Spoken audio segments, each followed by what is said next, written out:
Olá, nós configuramos um STM32F1 para que ele pudesse direcionar 4 bits de entrada, que são esses aqui, input 0 até o input 3, para exibir esse padrão de bits como um dígito hexadecimal num display de 7 segmentos, parecido com esse aqui, tem no diagrama também.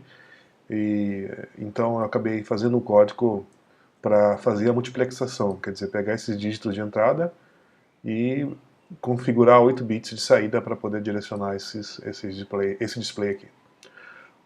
No caso, o código que eu fiz, eu gerei um código com CubeMX, né? E depois estou dentro do main e fiz uma tabela de conversão de 4 bits para 7 segmentos, né? São os bits que estão aqui, o valor em hexadecimal e a configuração de bits mais o valor final em hexadecimal. Os bits estão configurados conforme a pinagem dos segmentos, né? Então, os segmentos geralmente tem a letra A, B, C, D, E, F, G e o DP, que seria o ponto, né, decimal, no caso, que chama aqui. Então, aqui temos os segmentos A, B, C e tudo mais, né? Conforme. E para poder a gente conseguir codificar isso aqui, né, multiplexar ou decodificar, sei lá como é que se chamaria isso, eu transformei em conjunto de bits. Por exemplo, o caso simples, o zero aqui.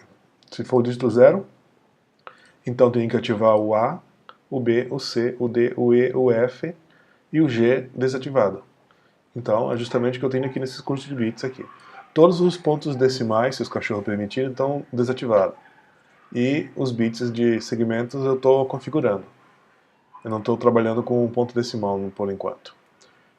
E, por exemplo, o F, a letra F também. Como é que eu codifiquei a letra F? O dígito F, na verdade, né?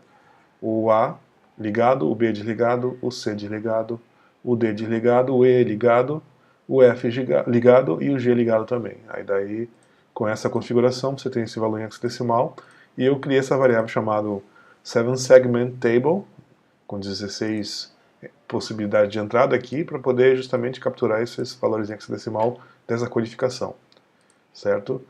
E com isso eu criei 3 funções auxiliares, uma delas é que lê os bits de entrada, por enquanto eu não estou lendo, quer dizer, eu estou lendo, mas não estou fazendo uso dela. E a função que vai decodificar os pins de entrada para a saída. Simplesmente eu chamo, aqui não estou fazendo nenhuma decodificação, não estou controlando o erro, mas eu chamo simplesmente o return, eu indexo, né, a tabela com os pinos, as configurações de pinos. E no final eu escrevo os pinos de saída.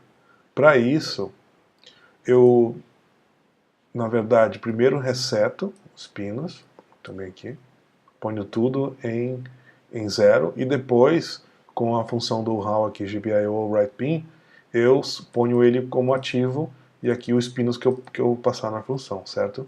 Aqui seria para ler os pinos de entrada e ele vai ler os 4 bits e formar os 4 bits, né, que seria um nibble também, né, que se chama de nibble, 4 bits.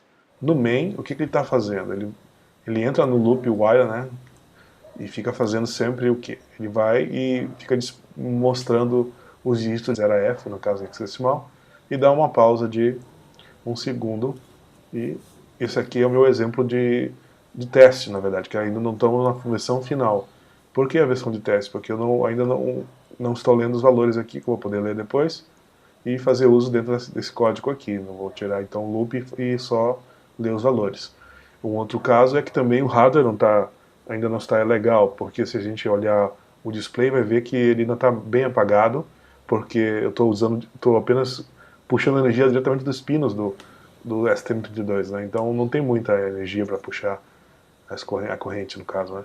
E preciso então usar, sei lá, um transistor ou um circuito integrado que conduza o display para que ele tenha mais energia.